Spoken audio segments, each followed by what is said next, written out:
Welcome to MuggleCast, your weekly ride into the Wizarding World fandom. I'm Andrew. I'm Eric.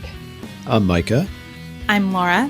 And this week we are speaking the whole truth and nothing but the truth because we are talking about Order of the Phoenix Chapter 13, Detention with Dolores. And helping us with our discussion this week is MuggleCast listener and Quizzitch winner, James. Welcome, James, to the show. Thank you very much. Great to be here. Well, and congratulations on first place in our most recent Quizzitch Live. You were telling me you kind of joined in on the trivia night very last minute? Absolutely. Yeah, so this was a Sunday, and I'm in law school. It was the day before my civil procedure final. So I was planning to get up, go on my phone for like 20 minutes, and then pull an Ernie McMillan study for like 9 hours. Yeah. And so I happened to see that Quizzitch Live was just starting. So I'll do this first, and then go do the study for 9 hours. And so I just came in and hit a hot streak, and it ended up going well. Amazing. That's awesome. Yeah.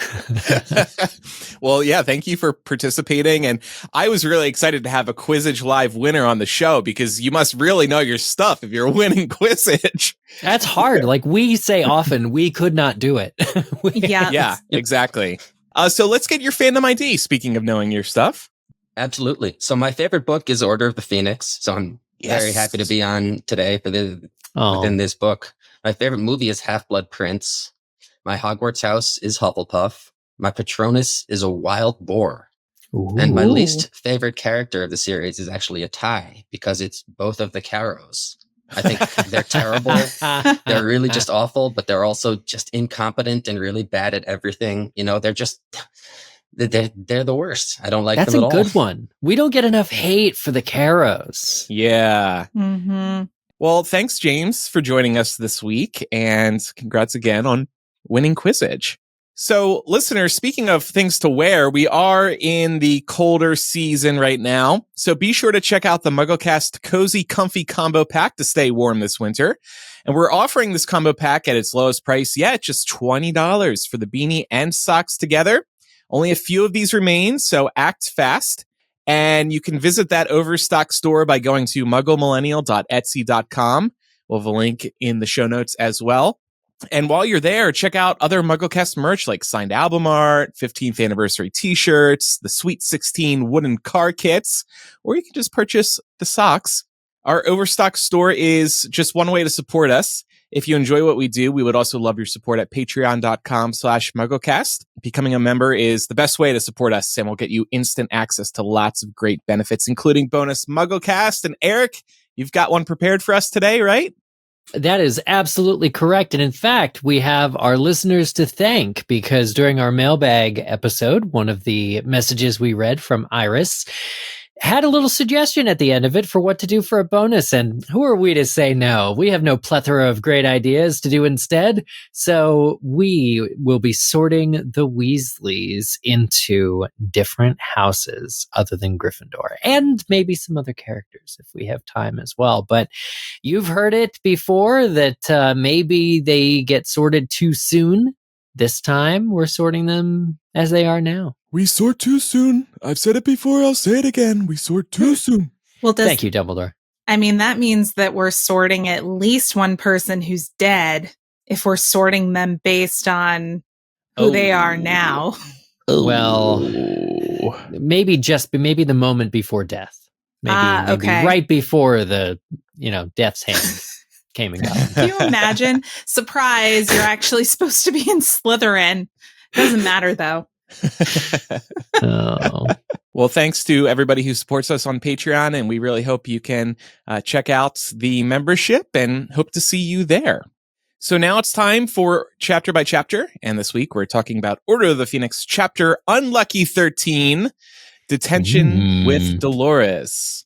We last spoke about this on January 14th, 2020. On episode 449, which we named Torturous Toad.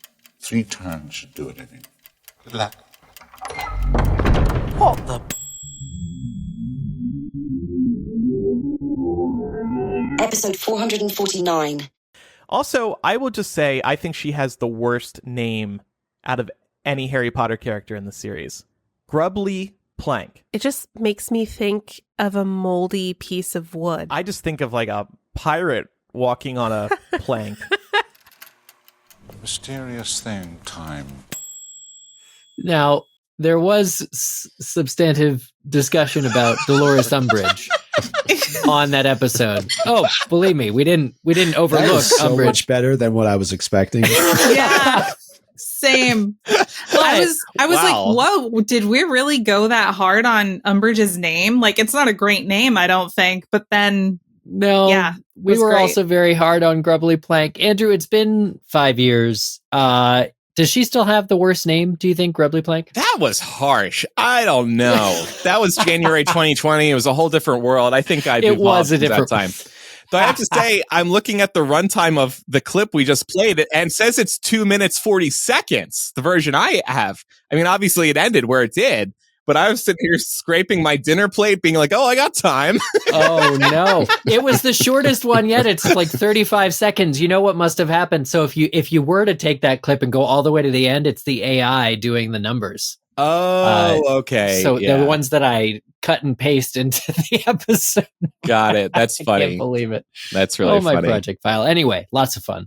Chapter 13, like I mentioned, is it just a coincidence that this terrible chapter is chapter 13? No. Yes. No. Yes, I'm going to be the one to say yes. Micah, you brought up something really interesting related to this. So I thought it would be fun to take a look at the other chapter 13s in the Harry Potter series. And so I went through the other 6 books and pulled the chapter titles. Andrew, thank you for going back and doing a little bit of summaries of each of these chapters. So in Sorcerer's Stone, chapter 13 is Nicholas Flamel. And what happens in that chapter, Andrew? Harry has nightmares about his parents dying, so I would call that an unlucky chapter. Fair enough. In Chamber of Secrets, chapter 13 is the Very Secret Diary. They find the diary, the Horcrux, so that's lucky. Yeah. But is it in the They come context face of to the face story? with the real villain of the book. Could be unlucky. This is open to interpretation. We can, Yeah. Prisoner of Azkaban, chapter 13 was Gryffindor versus Ravenclaw. And Harry wins the Quidditch game against Ravenclaw, and he fires his Patronus at fake Dementors that are played by Slytherin. So I put that in the lucky column. Chapter 13 of Goblet of Fire was Mad-Eye Moody. So starting to compare DADA professors here a little bit. Yeah, and Rita Skeeter writes a bad article about Arthur, and Mad Eye turns Draco into a ferret. So I just kind of found this one to be a wash. It wasn't necessarily lucky or unlucky for Harry. Half-Blood Prince, chapter 13, The Secret Riddle. So a tie to Chamber of Secrets, perhaps. Isn't that crazy? Like, Mhm. that's a crazy coincidence, if it is a coincidence. But yeah, Dumbledore takes Harry into the memory in which he invites Tom to learn at Hogwarts. I wrote lucky for this one, but now I don't remember why. Yeah. Because It's he's learning interesting. something. And then finally, in Deathly Hallows, chapter 13 was the Muggleborn Registration Commission. We know who is a major proponent of that. Yeah. Umbridge plays a big role in this chapter. It's just like she does in Order of the Phoenix chapter 13. That's crazy. That is pretty interesting. So that was fun. Yeah, no, it's really cool to go back and like pick out those themes. I don't know if I would classify all of those things as being lucky or unlucky, but I do feel like the common theme for chapter 13 in each of these books is that there's some kind of turning point that happens in chapter 13. And I think we can definitely see that in this chapter for a number of reasons. First of which is that we're getting to witness Hermione continuing to get radicalized. This was something that we brought up last chapter. But after Harry's shouting match at Umbridge gets around the school in this chapter pretty much picks up where we left off. Harry is continuing to not have a good time at school. People are whispering about him. There are all kinds of assertions about how he must be a nutter, and Dumbledore is just basically asleep at the wheel. And it kind of feels like the entire student body is kind of doubling down on the narrative that the Daily Prophet has shoved down everyone's throats all summer. And it's now that Hermione actually observes a really good point, a truth, something that Harry hadn't yet considered himself, which is that the prior year, at the end of the third task, all anyone saw was Harry come back clutching Cedric's dead body. And they didn't get very much time to absorb the shock and the horror of that news before they had to go home and be fed disinformation by their government and their primary media source all summer. So it's actually not that shocking, I don't think, that people would feel this way. No, we live in an era, and this is true even more now than it was 5 years ago, where the media goes really hard on certain things, and you can actually forget or see slip away things that are based on your personal observations. So, however you felt in that moment when Dumbledore said to the school that this happened, maybe you even believed him. If you go home and like subsist on a diet of the Daily Prophet for 2 months straight, it's crazy, but you're going to start to think and act and see and be more susceptible to the repeated messages that are completely false, but which are repeated to you from a corrupt or, crazy media. The repetition piece of it, I think, is really important. And let's not forget Harry's track record here, too. The Daily Prophet has doubled and tripled down. So it's not surprising people believe what's being printed. Harry doesn't have the best track record here. Dumbledore doesn't have the best track record here. So the fact that the Prophet is spinning these to the ministry's liking and that people are believing it, I don't really think it's that far of a stretch. Yeah. Yeah, totally. I mean, to that point, I wanted to ask all of us, have we ever gotten caught up in the news cycle and believed something that later turned out to be false? Or maybe we made some assumptions about something with very little information when there wasn't a ton of information available? Yeah, because I think sometimes it's easier just to read the headline that you see on social media and scroll along and just assume that it's true. And even media sources that we trust, we can read a headline from them and not be getting the whole story. So a lack of the full picture abounds. And I'm of the belief that if you hear anything enough times, you might start believing it. I once heard an interview sometime in the past year, I think, with someone whose job it is to constantly watch a certain news network. And they were asked in this interview, because of all this time you spend watching this certain news network, have you found yourself starting to drink the Kool-Aid, starting to fall for it, starting to believe everything they say? And this person said, yeah, because I mean, you're in it all day, every day. So you just naturally become convinced of what they are saying. It's warping your mind. All of these kids who think that Dumbledore is a nutter, they're trying to keep a good wizard down for just keeping his head down, doing the quiet work behind the scenes at Hogwarts, and they are susceptible to believe that he's incompetent and can't do it anymore. Amazing. Part of the problem is the information environment, right? It's not like there are people out on both sides of this and they're talking to each other and exchanging information, having conversations about what they think. You've got the Prophet that is sticking completely to this very, hard line that Dumbledore is wrong. This side is crazy. And on the other side, you've got the Order, and they're not going to say that in public because, anyone who believes that is ostracized. They can't get a job. They're shunned. So it's, there's not really a way until later in the book when we see Harry, making personal connections with people and them starting to believe him. We're not going to get there with just, these two sides completely separate, no one crossing over to try to, make the other side see reason in a productive way. It's a great point. Yeah, absolutely. But what's so funny about this is Hermione, while she is simultaneously able to see the bigger picture of what Umbridge and the Ministry have in store for education and for the wizarding world at large, At her core, she's still really ticked off about Umbridge being allowed to teach them, especially in their Owl's year.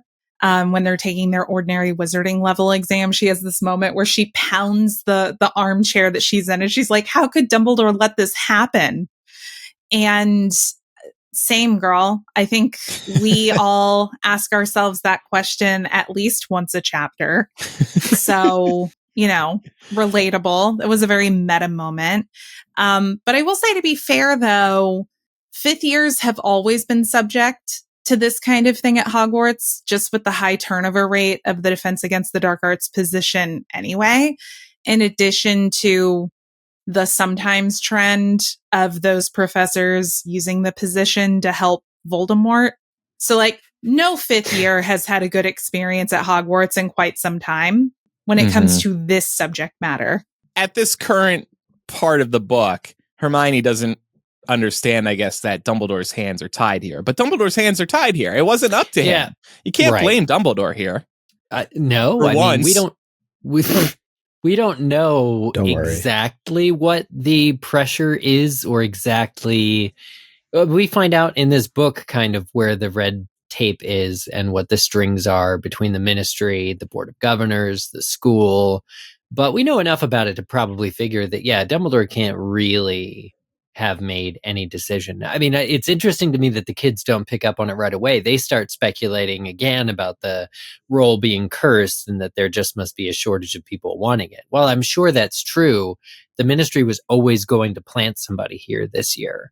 And so whether it was to fill in for Hagrid or otherwise, this was always going to be Umbridge's year. Yeah. I think Hermione's reaction is interesting, right? Because I feel like in past years, she might have been a little more torn, right? Because, Umbridge's whole thing is, we are going to get you through the test. We're going to get you these good grades. This is what we're doing. It's all about the tests. And Hermione, in past years might have sort of been about that. I think what's changed is that Voldemort is back now. She's suddenly like, okay, real world stuff. The test it's about more than that. Puts it no in time to waste. Mm-hmm. Yeah. Right. Exactly. Yeah. We do get to see Hermione in this book make academic achievement a secondary goal. And granted, she still achieves it. But it's very clear that she's getting her priorities in order in this book, which is funny because I think Ron specifically says she needs to do that in book 1. So it took her a few years, but she got there. But I think you're right, James, and I think also up until this point, I think Hermione is a character who just had built-in respect for teachers as authority figures. Even if she didn't like them, even if she didn't think they're the best teachers, they're not very nice, she still approaches the classroom environment with a lot of respect. And I think maybe this is the first time that she's experienced a teacher who has taken a stance of deliberately saying, I'm actually not going to teach you anything. And she's like, okay, can't do this anymore.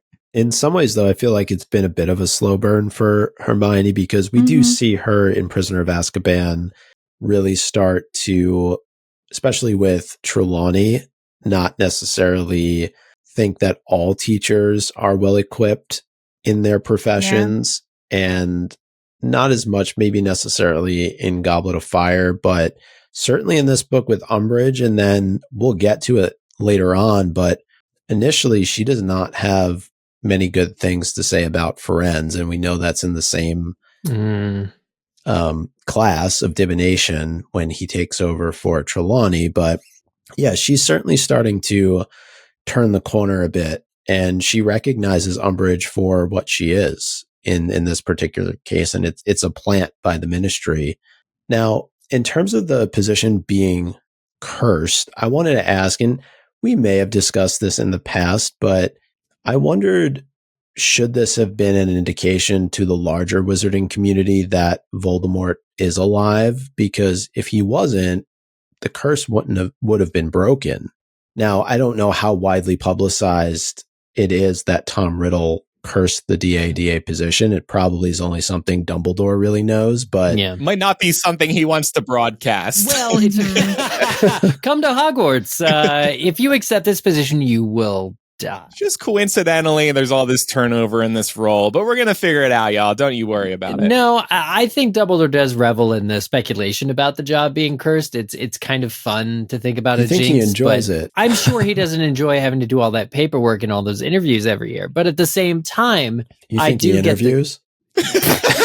That's generous, am I right? Even if it's just above the hogshead and the teacher like faints in front of him and he hires them anyway, looking at you, Trelawney. But yeah, anyway, I do get the sense that when Dumbledore tells Harry about the curse and tells him that Tom Riddle came back to Hogwarts to apply for a job, that it's something that he enjoys telling Harry, but has told pretty much no one else. Nobody. Yeah. What I like about this point, Micah, and I don't think that we ever get anything in canon to confirm this, but I would call it a headcanon moment. I like the idea that Dumbledore keeping tabs on the curse is how he knows that Voldemort's going to come back one day. Because if we think about it, he's been saying this since before Harry even knew he was a wizard, right? From immediately in 1981, whenever it was that Voldemort fell, Dumbledore was immediately saying, hey, y'all, he's not gone forever. He will be back. So I wonder if this is how he kept tabs. Like if he had to get a new Defense Against the Dark Arts professor at the end of every year, he was like, okay, well, I guess he's still out there. I think that's brilliant, actually. I mean, do you want to declare canon before we run to an ad break? Hell yeah. I declare canon! Well, hey, there may be more declarations of canon later on in this episode, but first we need to take a quick break. We'll be right back. This show is sponsored by BetterHelp. We often hear and talk about the red flags in relationships, but what about the green flags? Are you keeping an eye out for them? Are you considering the number of green flags versus the red flags? And where do you draw the line when the red flags become too much? Working with a therapist can help you identify the red and green flags, and critically, your therapist will help you see red flags when you may not. I think of an amazing line in the TV series BoJack Horseman. It goes, you know, it's funny, when you look at someone through rose-colored glasses, all the red flags just look like flags. It's too real, right? So whether you're dating, married, building a friendship, or just working on yourself, it's time to form relationships that love you back. Your therapist can also help you get out of those rose-colored glasses so you can see your relationships clearly. BetterHelp is fully online, making therapy affordable and convenient, serving over 5 million people worldwide. Access a diverse network of more than 30,000 credentialed therapists with a wide range of specialties. And you can easily switch therapists anytime at no extra cost. Discover your relationship green flags with BetterHelp. Visit betterhelp.com/MuggleCast today to get 10% off your first month. That's BetterHelp, HELP.com/MuggleCast. We're back and we're still on the topic of Hermione and her rebellious streak. I will say it does have its limitations. Hermione's still a stickler for the rules that she is entrusted to enforce as a prefect. And she's going in for round 2 with Fred and George because they are now testing fainting fancies on first years after they already had their prior conversation about how they shouldn't be doing this. And what I think is so brilliant about this moment, Hermione's hair is described as crackling with electricity. Ooh. She is filled with righteous indignation. She is on a mission for justice. And she goes to them and they say, oh yeah, what are you going to do about it? Give us detention. And she's like, no, but I'm going to tell your mom. And they immediately get to go on the defensive and say like, no, you wouldn't tell her, because they know exactly what that means for them. We've seen what Mrs. Weasley will send to the school at breakfast time to explode in front of everyone. So they're clearly fearing that. But I actually thought it was funny that Hermione kind of realized that her usual arsenal of tools as a prefect aren't really going to work on Fred and George because they don't care. So she went outside of the like elevated role of responsibility that she's given to just pick something personal to threaten them with, and it works. I don't think anything could work better than this thread, because so it's been a few years since we last read this book. As I was reading this scene and reading Hermione's rage, I assumed that she would take points from her own house, from Gryffindor, because the conversation is public enough that everyone in the common room would see that that's why Gryffindor loses points. And you can hate Hermione, sure. You can absolutely be like, what? Our own house prefect got rid of it, like scrutiny. But ultimately, no one can turn a blind eye as to why.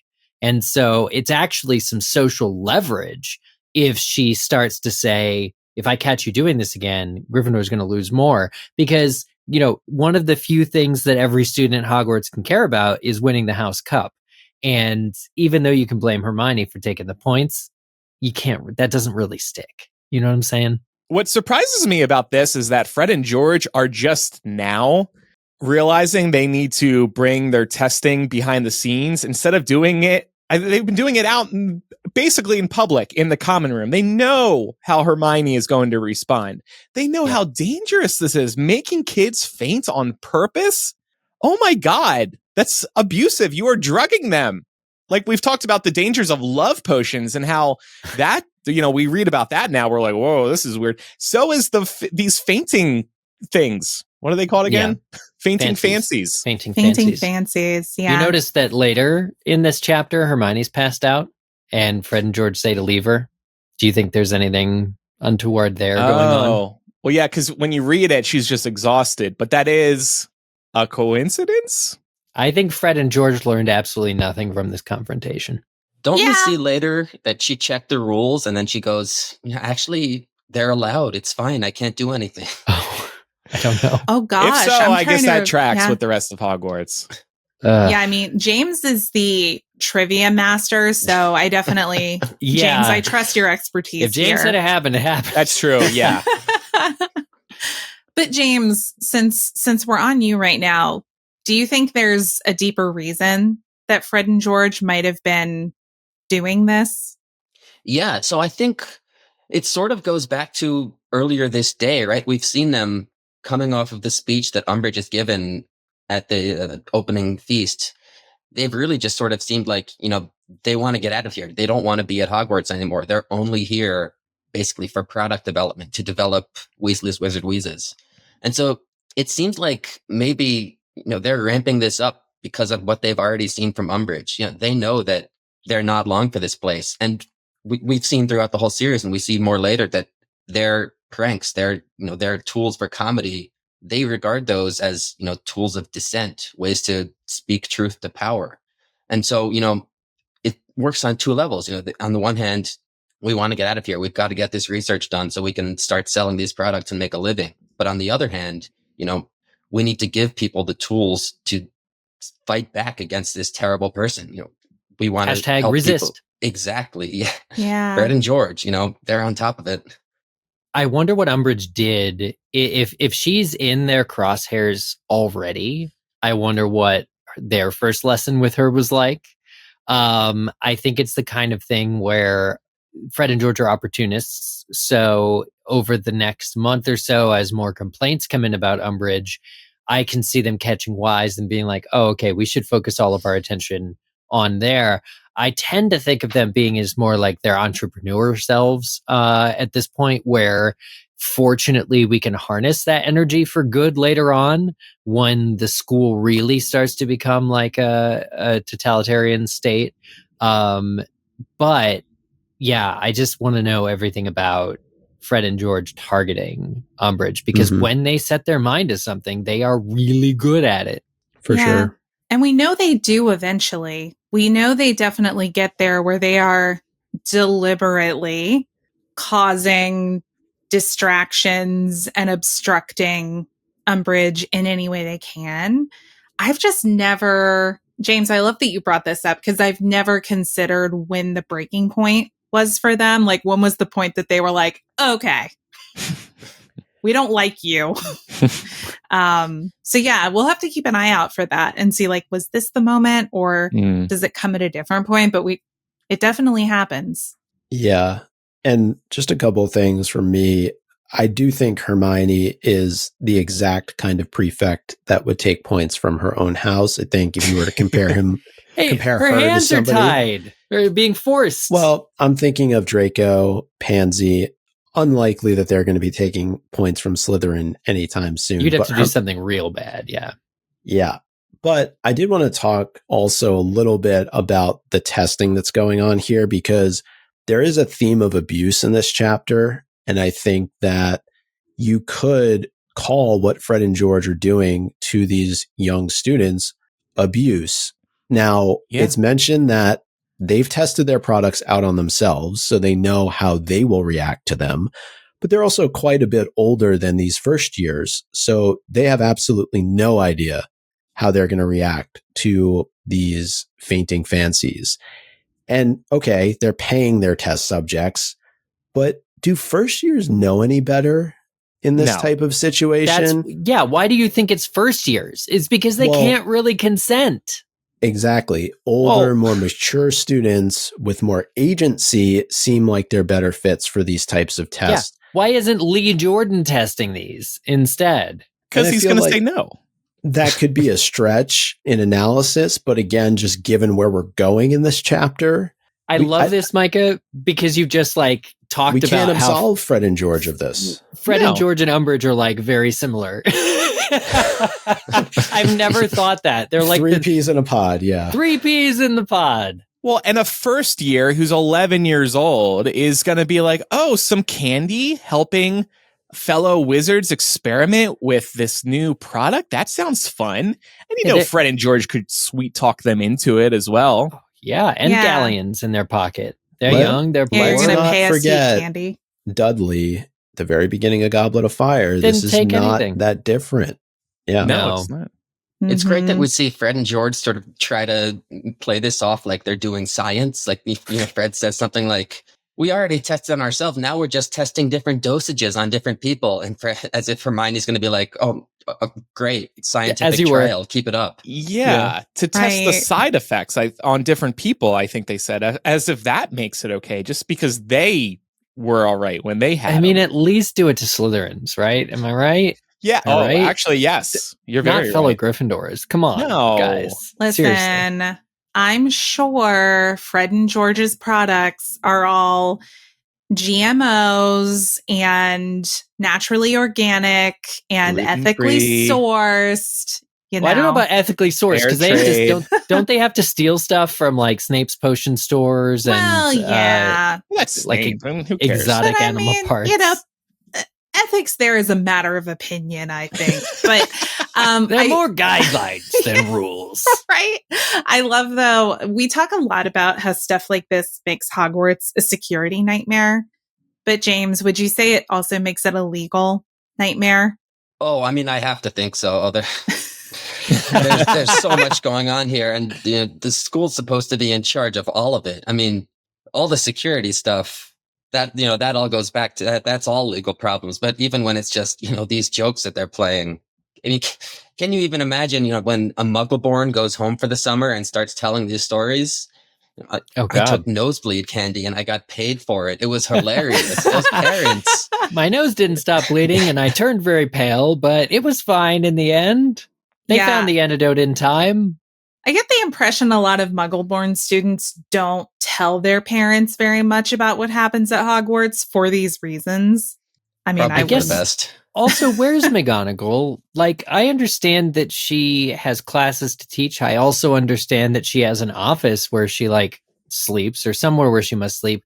But she doesn't really pop into Gryffindor Tower that often. Can a prefect or any member of the house go over to her and tell her what's going on and have her come and see it for herself? Like, she doesn't do wellness checks or something. As a head of house, you would think we would see her more often. It's the 90s.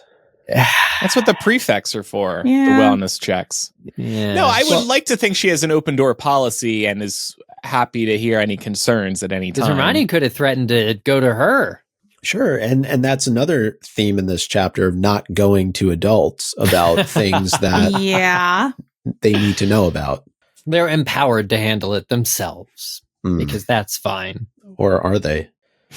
Well, definitely going to be touching on some interesting themes related to those two topics, but we want to kind of close the loop on Hermione here, because Hermione is in this chapter after that interaction she had with Fred and George. She, resumes, sitting in her spot with Harry and Ron by the fire and places these not very convincing looking knitted hats on the hearth by the fireplace and covers them with like bits of rubbish and trash in an effort to basically trick the house elves into freeing themselves. And I was just wondering, how would we characterize what Hermione's doing here? Like, she's creating a mess to lure the house elves to clean and then get the jump scare of, oh my God, I just touched clothes. I'm free, thank goodness. Yeah. So she's inflicting trauma. She's not part of the solution, right? She's really happy about it, though. She really thinks her plan is working. But then I'm wondering if so many house elves are suddenly being freed and then living, out and going on a vacation or whatever. Wouldn't there start to become operational issues at Hogwarts? Like, who's cooking? Who's cleaning if all these house elves are suddenly being freed and disappearing? Hermione knows she's in the wrong, and that's why she has to hide the clothes. But then the irony of it all is that, so let's say a lot of house elves are being freed, then a smaller pool of house elves are doing all the work and picking up the slack of the house elves who have been freed. So now these poor house elves that are still there are working more than ever. Yeah, she's creating a labor shortage. But no, I mean, again, she knows it's wrong because she's hiding it. And Ron, at least, I very rarely agree with Ron, and I very rarely disagree with Hermione, but this chapter has the best of both of them. And Ron takes the rubble off. I mean, at least give them a fair chance. I think James has the right question to answer your question, Laura, not to answer a question with another question. Yeah, I mean, I'm just sort of wondering whether Hermione has fully figured out how this is working. Can you free house elves just by leaving clothes for them to pick up?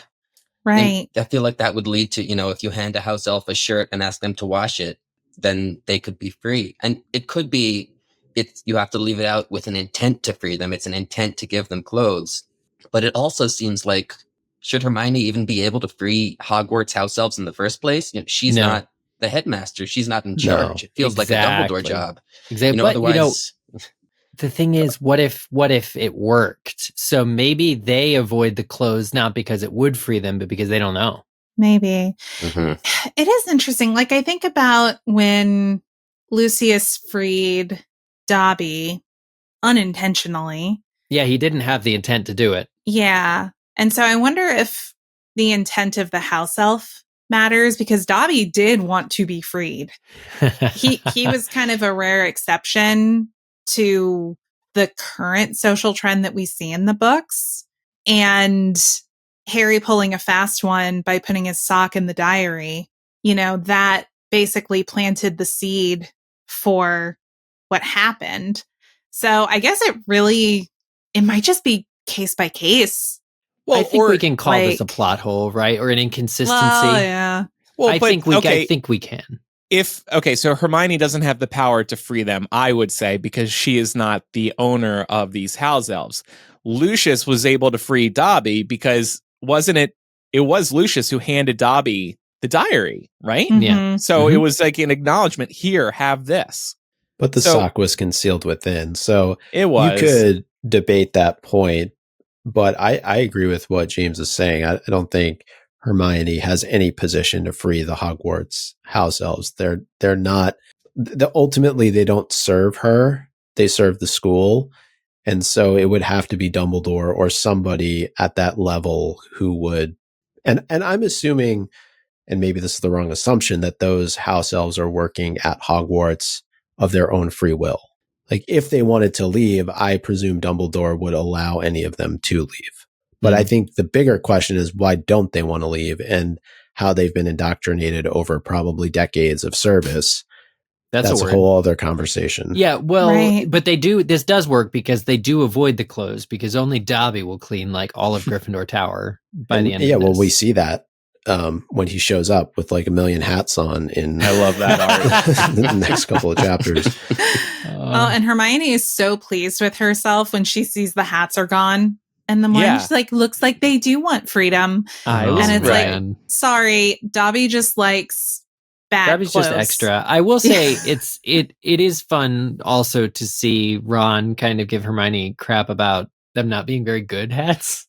But then she puts her head down and actually gets it done. She learns how to do it better. That's what we hope. Yeah. We always want to be bettering ourselves. Well, again, Hermione is, I actually think, a really big touch point in this chapter. Obviously, we're about to talk a whole lot about Umbridge when we get to the next part of the discussion. But Hermione actually does a lot here. And in addition to Hermione kind of helping Harry understand why it is that basically the entire student body does not believe him, Harry is actually approached by Luna Lovegood as the fourth years are leaving herbology and the fifth years are coming in.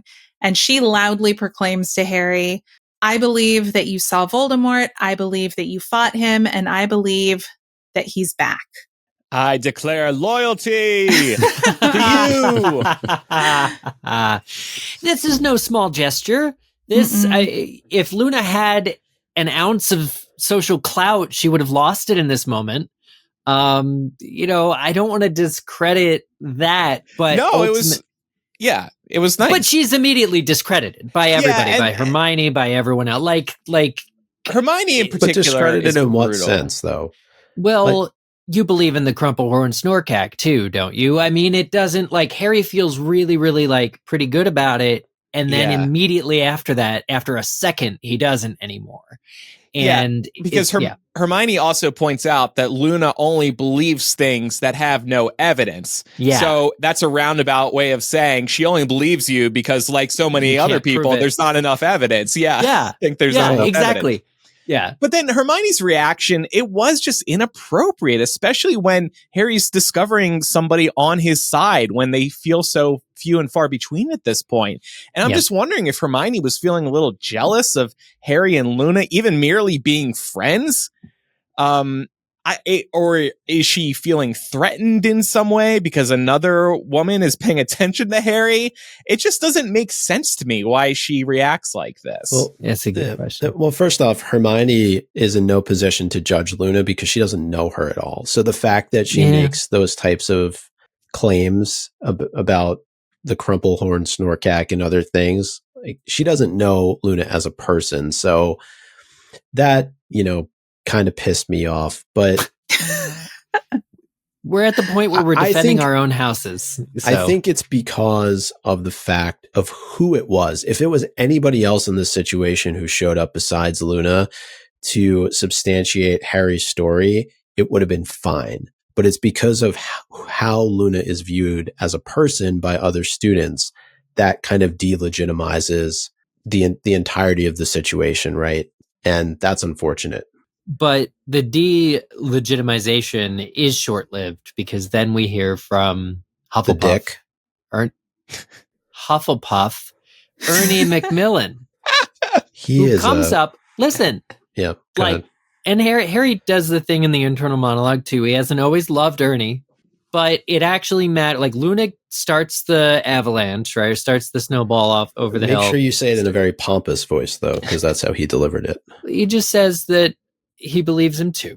And that's all. What does he say before he says, I believe you too? Open the book. I don't even know. But here's the thing. It's a bigger basically deal. Like, it's not just weirdos that support you. Yeah. Okay. Look, are Hufflepuffs perfect? No. And not a single one will ever claim to be. So True. anyway, But it is interesting that here we see representations from the two other houses coming to support Harry in this moment. Yet we're all kind of sitting here criticizing how they're going about. yeah, well, right. proclaiming But like, their that's why I loyalty. said it's no small action. Like, and Ernie Macmillan, I mean, not just because, and James and I both, hey, Hufflepuffs, we love a fellow Hufflepuff doing the right thing, but they had Cedric Diggory last year. For any of the Hufflepuffs to get over the fact or to align themselves with Harry is to not see the division that has been so successfully wrought across the rest of the school. Like, if anybody should maybe not believe Harry or be extra hurt by Cedric's death to the point of being susceptible to lies about what happened, it would be those who cheered for him the most. Cedric, I think. Mm-hmm. So Ernie Macmillan does a real solid. I'll never say a bad thing about him until the next time. Though it is important, though, that you have Ernie from Hufflepuff, you have Luna from Ravenclaw, because we've already seen division within Gryffindor itself, and it comes up again a little bit later on in this chapter where Harry just walks past Seamus. They look like they're going to say something to each other, but they don't. So the house unity piece of it is starting to come together ever so slowly. And isn't Ernie a prefect too? Oh, who cares? he has status. The Hufflepuffs do. Yeah. I care. Well, look how that worked out for Cedric. We'll get with James here in a moment to fact check whether or not Ernie Macmillan was a prefect. So we'll do that while we listen to these messages from our sponsors. We'll be right back.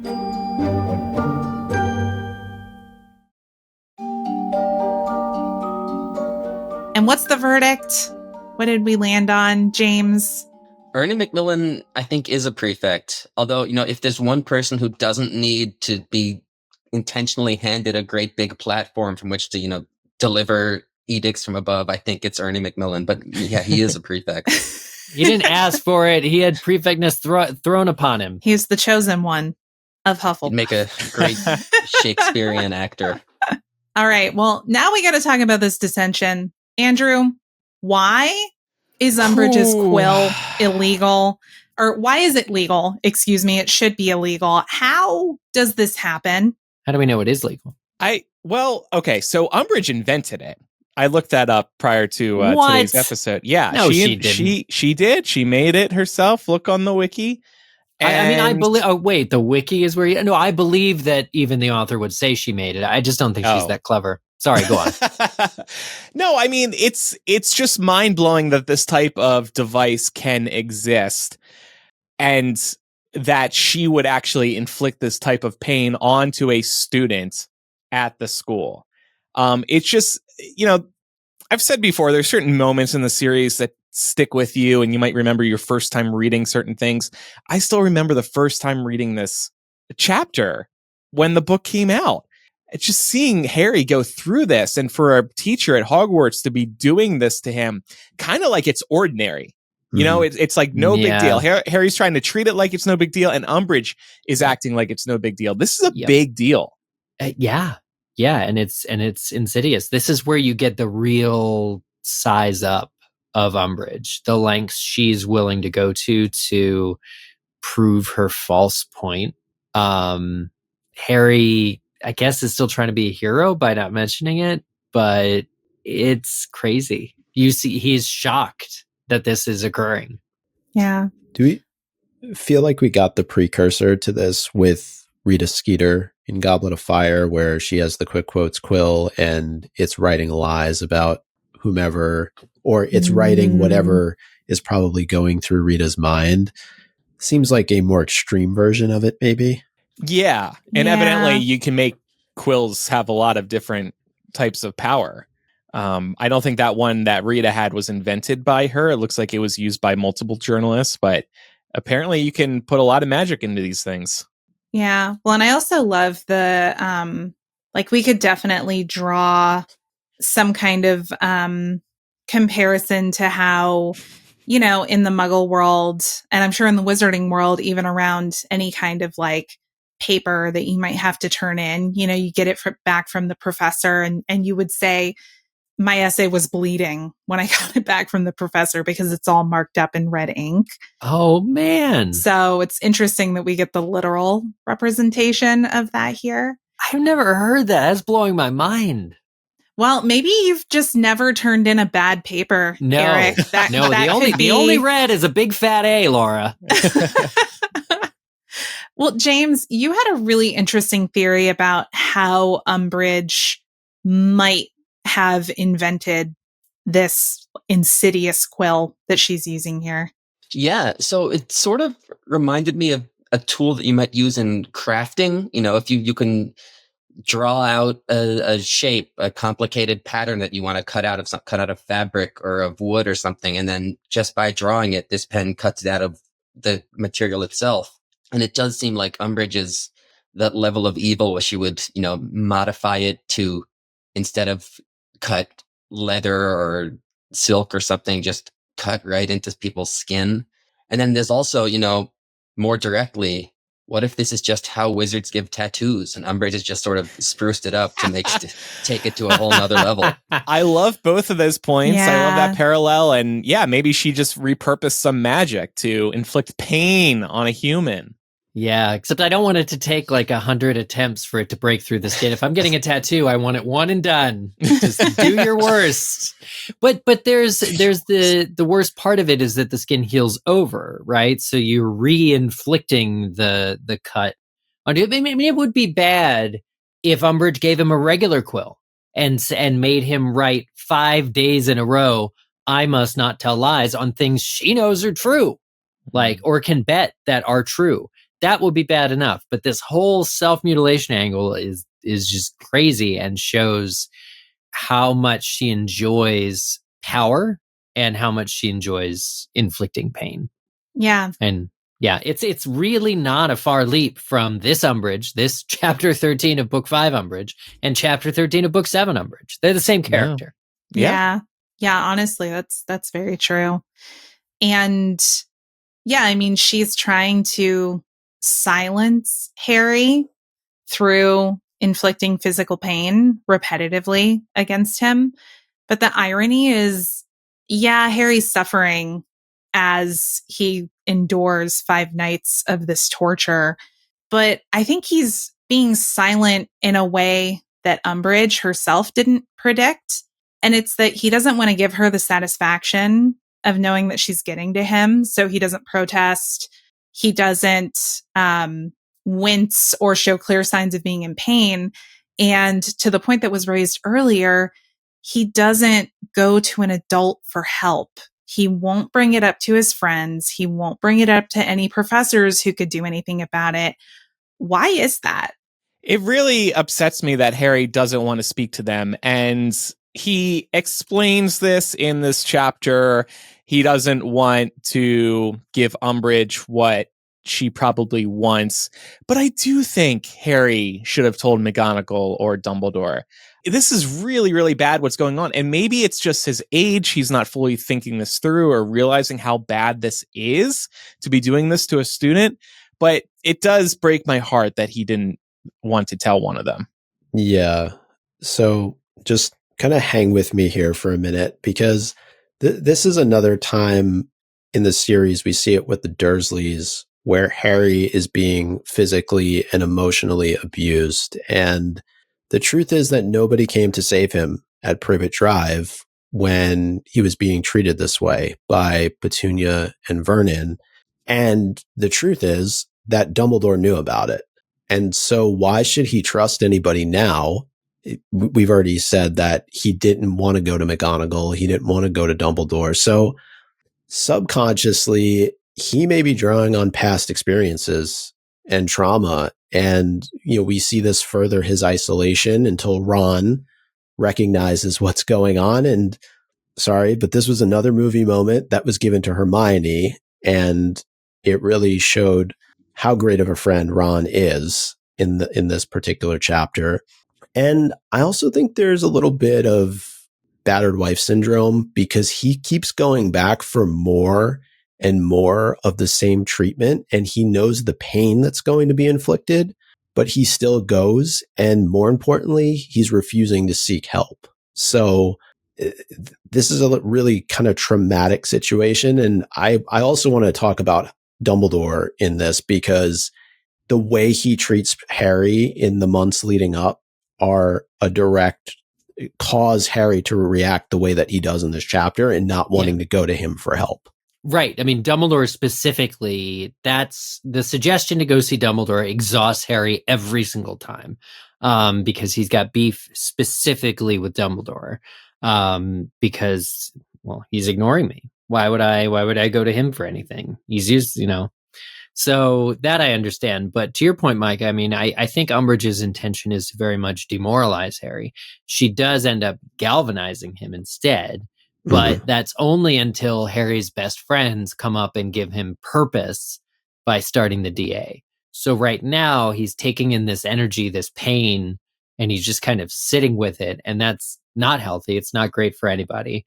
It's going to be a little while before he can really channel that, or until he can start feeling the rage that he felt on the first day of class and channel it into something altogether good and productive. I think Harry may also sort of be aware on a subconscious level. Anytime he protests or anyone else protests, he's giving Umbridge a chance to take more power. And we see this again and again. When Umbridge shuts down all the organizations, McGonagall gets the Quidditch team back. Umbridge goes, bam, I'm going to take over all discipline. So I think Harry's sort of aware that he has limited capital to make changes here. And if he goes up without planning things out, without having a way to actually make things change, what's going to result is Umbridge is going to say, all right, someone is, trying to move against me. I'm going to shut that down. And in doing so, I'm going to become even more powerful. And Harry doesn't want that. That's wild. I completely agree with that. I think it's almost like you can't reason with this person. Like the fact that she's here and behaving in this manner with impunity, you've already lost the first round of resisting that you would want to do. You've got to try and plan something and be 2 or 3 steps ahead, but you can't directly respond or you're just going to get more detentions because she's in this position to dole out detentions and restrict Harry from all of this stuff. Yeah, absolutely. Yeah. Well, he already knows that she has it out for him too, right? We can't forget she, tried to send Dementors, did send Dementors after him and then tried to have him expelled. So I'm surprised he hasn't guessed about the Dementors yet.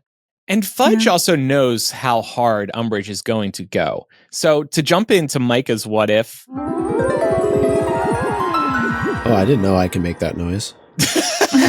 What if he did tell the truth?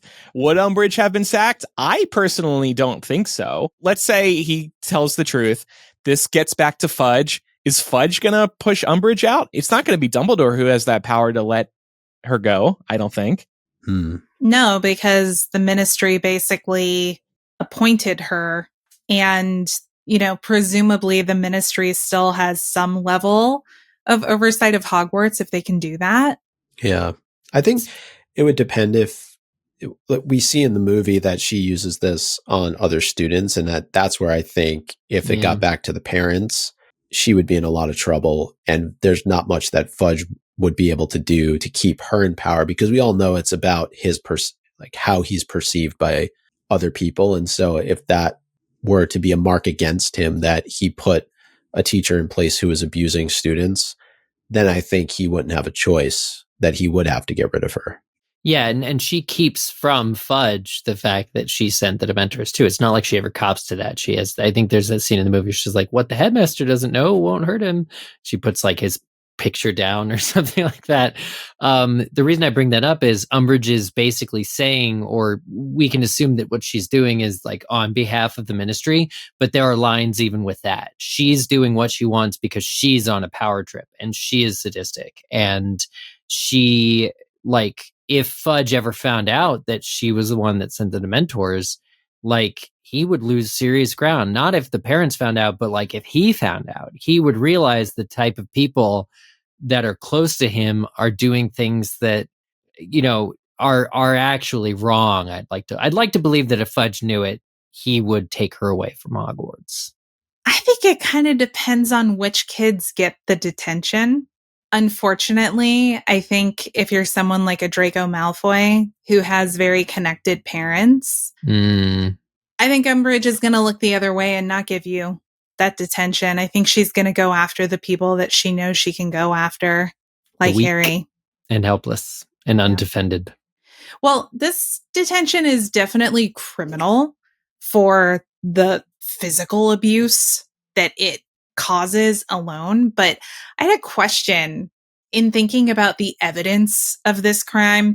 Is Umbridge not thinking ahead here because she's inflicting a punishment that is leaving a literal, very distinct scar as evidence? And we know that a bunch of other kids over the course of the book are going to land in the same kind of detention. So it just feels like an interesting choice to me that she would inflict something on that many students that actually leaves a mark to prove that she did it. So, it seems like it's the kind of thing where everything she does, you think she can't possibly get away with it, but then she just gets away with it. Right? Like, Yeah. She also goes overboard. It's not a absolutely. permanent. Yeah, it's not a permanent sort of thing on Harry's hand. The first 4 days he does it. It's her greediness. It's her wanting to inflict maximum pain and suffering that causes it to eventually be one of Harry's 2 lifelong scars. So all I see is excess when I think of the fact that this becomes a scar, because it's healing over every time he writes the line and finishes it. It cuts him and then it heals. And so it's only with like tremendous abuse that he has anything to show for it. Maybe she's banking on him never telling anybody, and he makes up some excuse that doesn't put the blame on anyone. But yeah, you would really think this is very damning evidence and highly risky, but maybe it speaks to just how badly Umbridge wanted to inflict this type of pain and suffering on Harry, that she didn't even care if she would get in trouble at any point.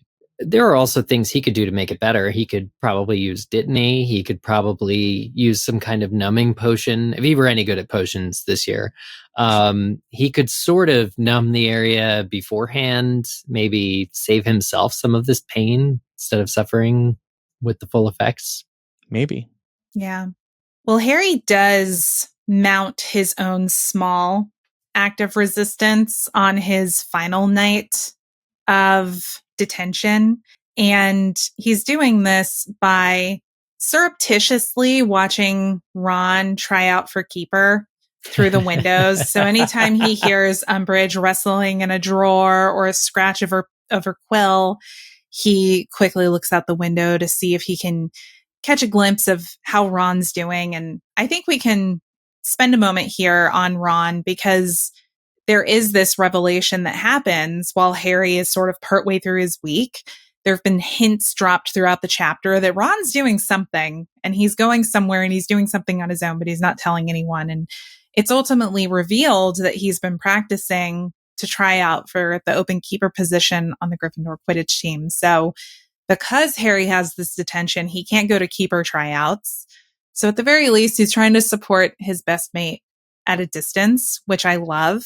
I think sometimes when people think about resisting or acts of resistance, they think that everything has to be like a grand proclamation or something that has a huge impact. But oftentimes it's the little stuff like this that really adds up over time.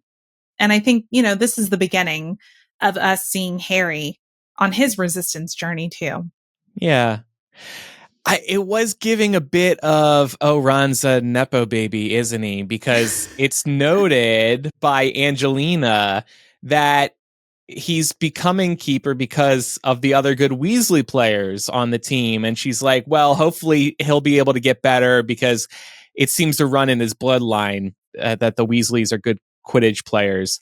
But I will say, too, I thought there was a good life lesson here.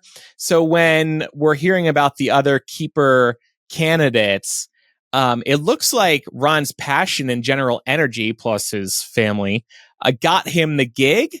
And I think it's a good reminder that you don't necessarily need to be the best at something in the way that you expect. Maybe you're not the best Quidditch player, who's trying out, but you do have other skills. You're passionate about Quidditch.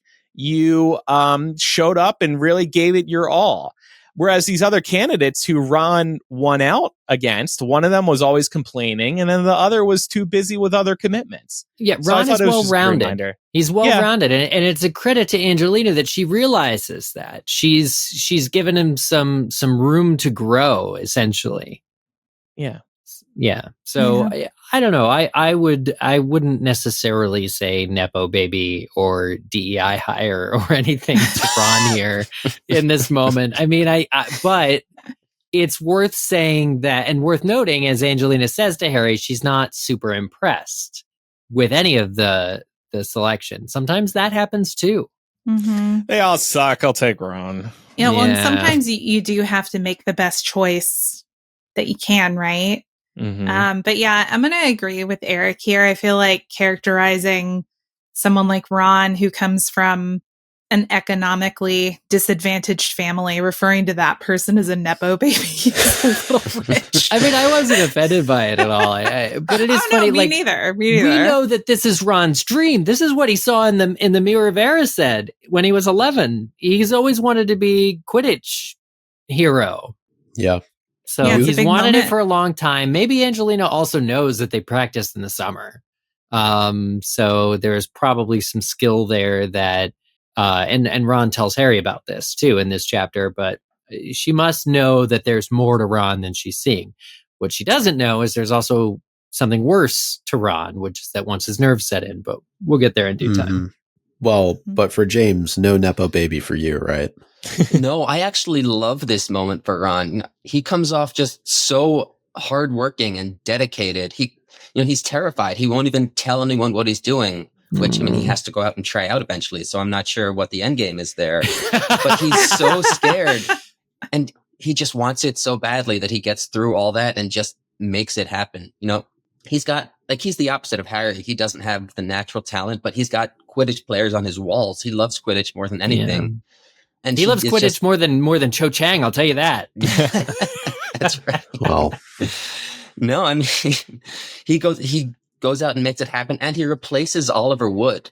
Now, Oliver Wood is a Gryffindor legend. He leaves and immediately becomes a professional Quidditch player, and Ron is trying to be the first guy since him to play keeper. They literally have to shrink Wood's robes down to fit Ron because Wood's arms were so broad. Ron is stepping into this huge role, and it has to be terrifying. Yeah. And he really, it takes a lot to make that happen for him. It's such a good point. Yeah, especially with all the self-doubt that he has, and we're going to get to see. I am happy for Ron, ahead. to be clear, and it is cute that he was kind of hiding his practicing from Harry because he didn't want the word to get out too quick, and he was, he wasn't too sure of himself, but then he crushed it, and not just because he's a Nepo baby. I was going to say, Andrew, I don't know how sincere that I'm happy for Ron comment was. No, I am. Well, again, this is Harry's final detention with Umbridge for now. And there is this moment at the end where Umbridge touches his arm so that she can get a glimpse of how much the message has literally and metaphorically sunk in with Harry. And when Umbridge touches him, Harry's other scar, the one on his forehead, becomes painful. Yeah. And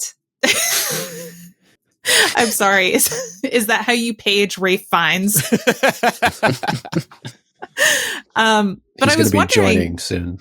I was wondering if any of us remember any of the theories that had to have been circulating at this point. I mean, anytime Harry's scar hurt, I remember back before the series was finished, when we would get into theorizing, we would immediately jump into okay, well, why did his scar hurt this time? Was the Horcrux acting up at this? Was it in response to Umbridge touching him? Or was it just a coincidence that his scar just so happened to hurt when she touched him?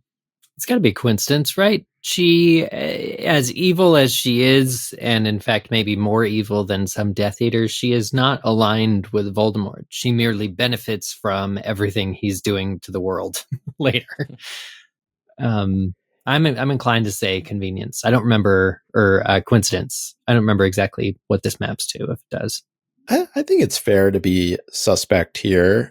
Look at last year when we had a Death Eater in disguise, or go back to year 1 when Voldemort was literally on the back of the Defense Against the Dark Arts professor's head. So we have been taught to be very wary of DADA professors. So of course we should be skeptical here.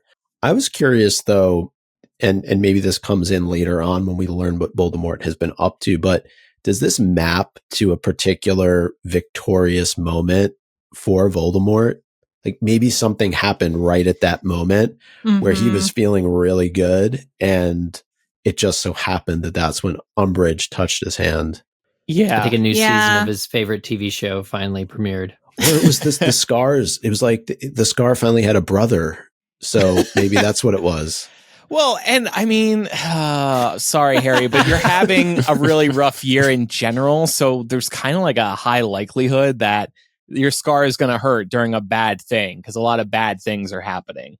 But I see Harry's reason for being concerned. Yeah. And the scar has always sort of been a self-defense mechanism to Harry, let him know he's in danger. So maybe that is why it got a surge. Also, maybe the part of Harry that is the Horcrux, that is a piece of Voldemort's soul, is also reacting defensively. Like, Harry didn't just mutilate himself. He mutilated this Horcrux. This Horcrux's right hand, in a way. Mm-hmm. So maybe that is rage that is coursing through Harry, and he doesn't know how to deal with it, so he freaks out. It does leave Umbridge with the impression that she's done a good job, though. So it also ultimately benefits Harry. It would have been really interesting if Umbridge had the locket Horcrux at this point, because then Horcrux touching Horcrux in a way. Yeah, that'd be cool. Well, before we move to some odds and ends, there was a fun fact here, Andrew, that you and Micah included. Yeah, I just wanted to mention that in The Cursed Child, if you go and see it, you can actually see the scars still on the back of Harry's hand. And I thought that was a really interesting touch for them to add, because unless you're sitting in the very front of the audience, you're probably not going to notice that. But they did it.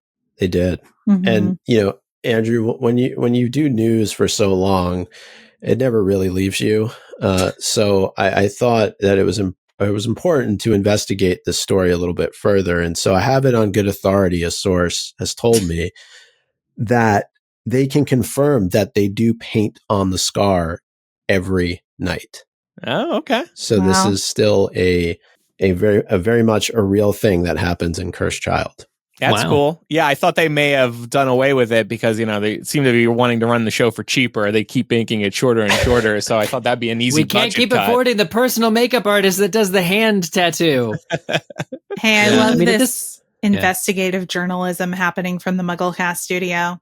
Man, I hear the White House is accepting applications for new media. Well, don't do it. In fairness, credit to Joel Myers, who was on the show a couple months ago. The last to play Albus Severus, he's no longer in the role, but he was able to confirm that. So Micah giving away his sources. It's a shout out, to appreciate his contributions to the show. Of course. Absolutely. All right. Well, we are going to get into some odds and ends. So first, odd and end, Hagrid watch. This is how I am labeling this. Our favorite groundskeeper is still missing. Harry notes this multiple times throughout this chapter. Flitwick assures the students that summoning charms will definitely be on their charms OWL. So good thing Harry mastered this already. Such a good thing. I feel like this is a deliberate break. It's like we keep getting this barrage of other assignments, and then we hear summoning charms, knowing full well that Harry can do it already. Oh, now I don't know about you guys, but I breathed deeply when I saw that. I was like, oh, thank God. Because you're with it, Harry. You're with Harry when he's having to learn all this stuff. Another odd and end, Professor McGonagall tells Neville there's nothing wrong with his work apart from lack of confidence. yeah, I don't know if I believe that. But if you are the sort of person that believes that, then you could see this as an overall turning point for Neville. The little things like this and the bigger things that happen later, thinking over Christmas break, to focus on Neville really do show that he is a character who's we're going to be paying more attention to. And actually, at the end of this book, too, we learn about the prophecy and who else that entails. So it's his book. We're all just reading it. Well, you wouldn't know it from Fantastic Beasts, but we learned in this chapter that Bowtruckles can be quite violent to the point of poking people's eyes out with their sharp fingers. And I just can't see Pickett doing this. I feel like he needs an evil twin brother that we meet later in the series that perhaps has a penchant for poking people's eyes out, maybe eating them. But it was fun. It was actually, and talking about Hogwarts classes, Grubbly Plank, going back to our time machine, she did a good job in this chapter. She was a good she did, professor. and you know what? I would like. Where's my camera? Right. I would like to say, Grubbly Plank, I am sorry for the comments I made about you 5 years ago. New year, new me. You're kind of still thinking of pirates, though, don't you? Yes. Whenever you read her name. Yeah. Her name sounds like she's a pirate. Yeah. Yeah, it does. But it's Grubbly Plank. It's cool. Yeah. Honestly, that'd be a cool pirate name. And last thing we wanted to call out is that 7 people tried out for the role of keeper on the Gryffindor Quidditch team. So there's that number again. And now we're going to get into our MVP. This week's question for the panel, inspired by the revelation Hermione makes to Harry about the experience of the entire rest of the student body, seeing Harry come back from the maze with dead Cedric.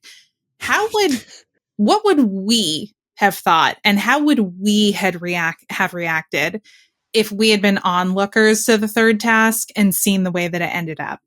Yeah, I'd just be looking around and be like, are you all seeing this? Like, what the F just happened in there? This is a security nightmare. Are you joking? No, but I would also believe what Harry had to say because he's the one who carried Cedric's body out. You would see that the emotions on Harry's face, you could tell in that moment that he knew it. I would just be staring, shocked. I don't think I'd be able to say anything. I don't think words would come. I think I'd just be exhausted and crestfallen because my hero, the champion of the school, died. He didn't have to die. He could lose. He could come in second, fine, but nobody was expecting death. I would probably say something like, who knew this was the prize for winning? Pretty dark, That's Dumbledore. Dark.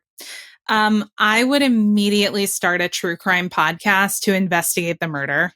I would love to listen to that. Yeah.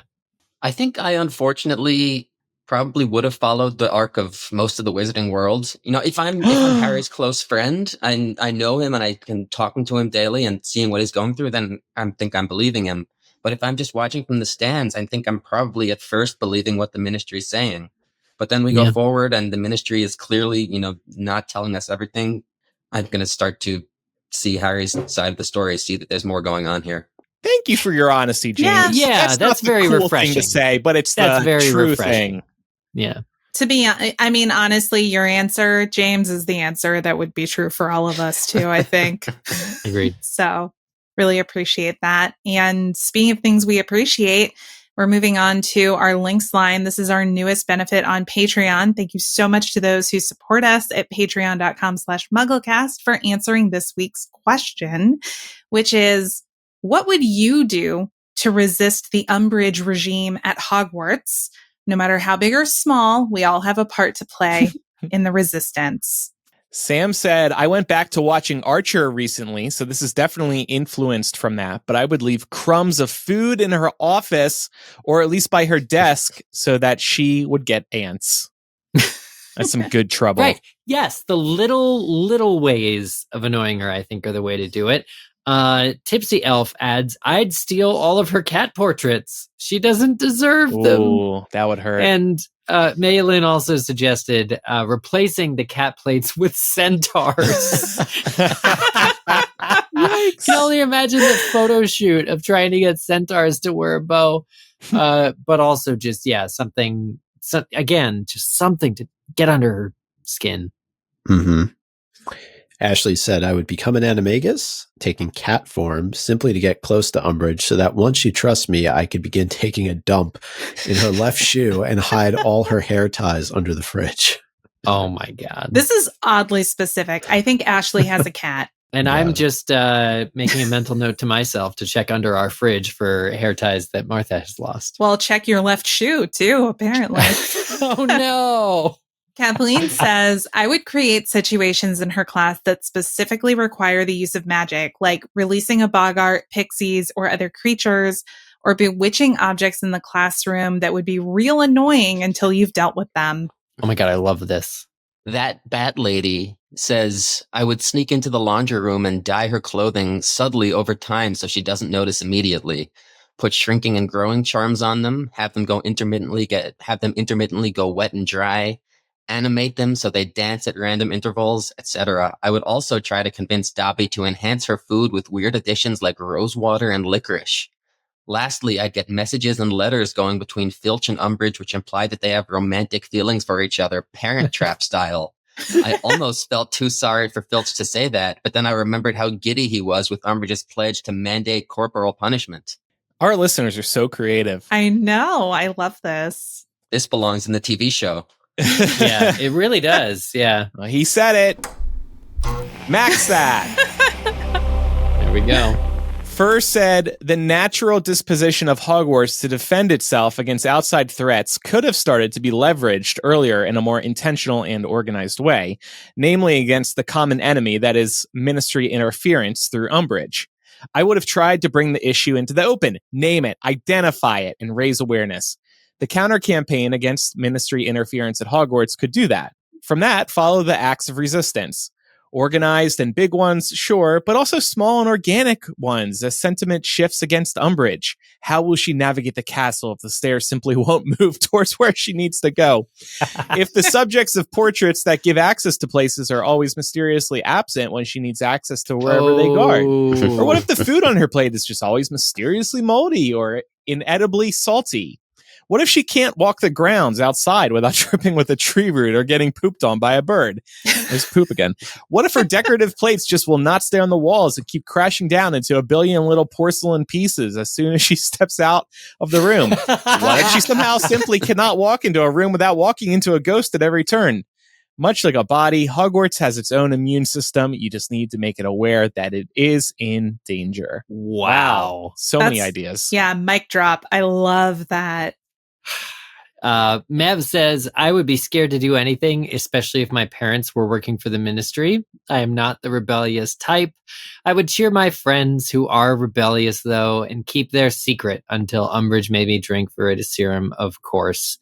And I actually probably most honestly fall into this category, too. I'd be very scared of resisting. And so would be Sarah, Rachel, and Carly. You'd have to find a very small way to resist. You would still do it, but you got to also look out for yourself because Umbridge is pretty dangerous. Yeah. Hey, passive resistance works.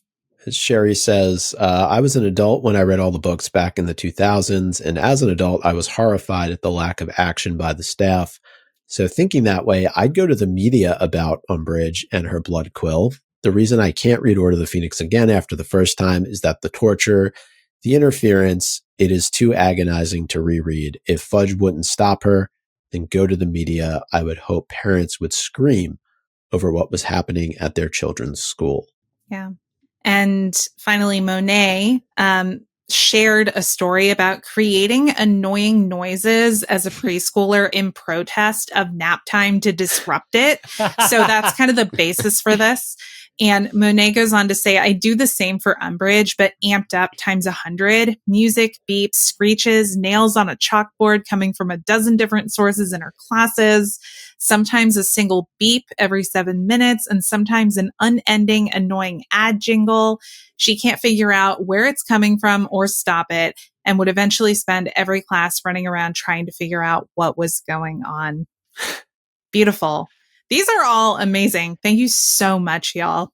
Yeah, and don't forget, you can participate in the Links line every week by becoming a patron at patreon.com/MuggleCast.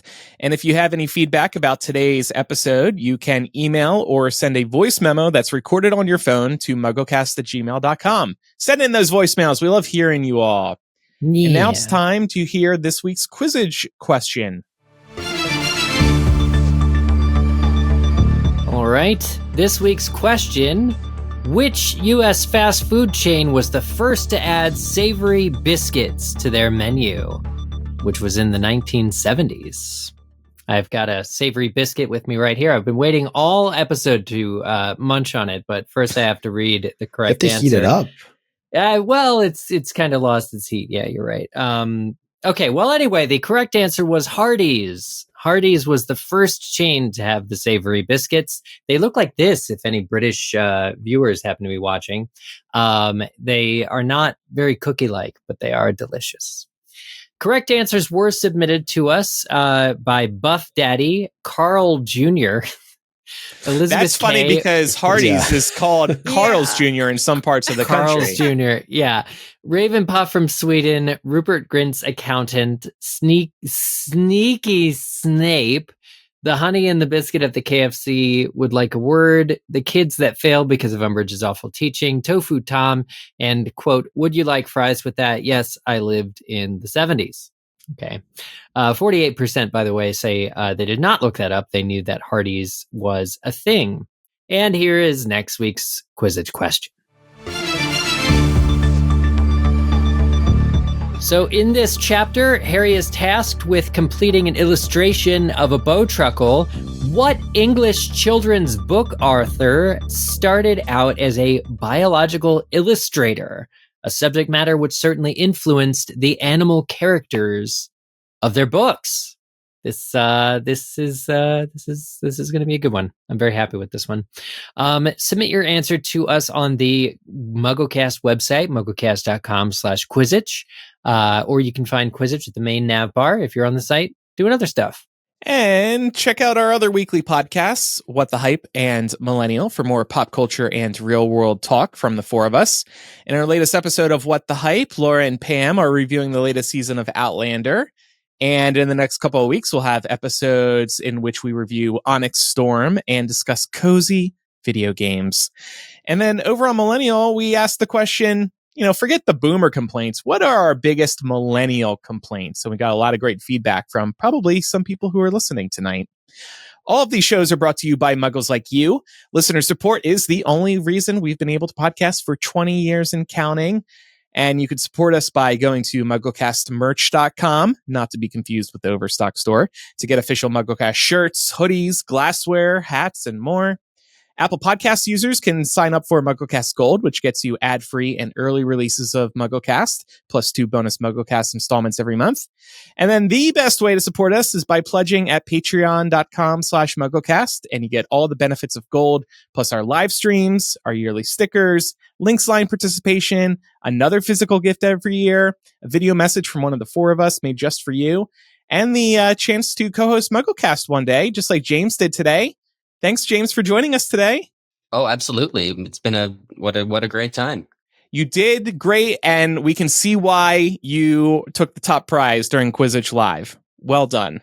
Thank you very much. Yeah, it's been amazing. Awesome. Glad you had a good time, and thank you so much for all your contributions today. And listeners, if you enjoy MuggleCast and think other Muggles would too, tell a friend about the show, and please leave a 5-star review in your favorite podcast app. And last but not least, visit MuggleCast.com for transcripts, social media links, our full episode archive, our favorite episodes, and everything MuggleCast. Thanks, everyone, for listening. I'm Andrew.